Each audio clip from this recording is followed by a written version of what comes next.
मैंने कहा था कि मैं खाली हाथ वापस नहीं आऊँगा दिल्ली से। आज ये हिस्टोरिकल अकॉर्ड साइन किया जा रहा है। बहुत खुशी का बात है, लेकिन अगले 6 महीने में जो हम लोगों को काम करना है उसी से नतीजा निकलेगा।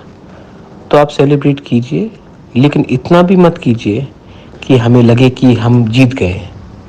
जीत तभी होगा जब आस्ते आस्ते अगले थोड़े दिन में एक करके हम लोग अपने प्रोग्राम्स को, अपने ज़मीन का अधिकार को, अपना पॉलिटिकल राइट्स को, अपना कॉन्स्टिट्यूशनल राइट्स को, अपना लैंग्वेज को, अपना कल्चर को, अपना हिस्टोरिकल राइट्स को, अपना इकोनॉमिक राइट्स को हम लोग पूरा कर सके।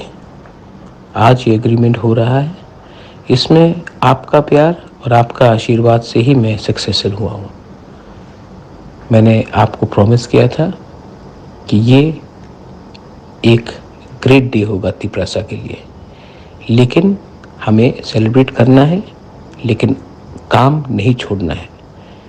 ये साइन करने के बाद अगर हम लोग बैठ जाएंगे, आराम करेंगे तो कुछ नहीं होगा। इसके बाद हमें बैठकर सबसे एक चर्चा करनी पड़ेगी और सबको लेकर एक संग as Thansa, as Tiprasa, not as political party but as a जाति हमको आगे बढ़ना पड़ेगा।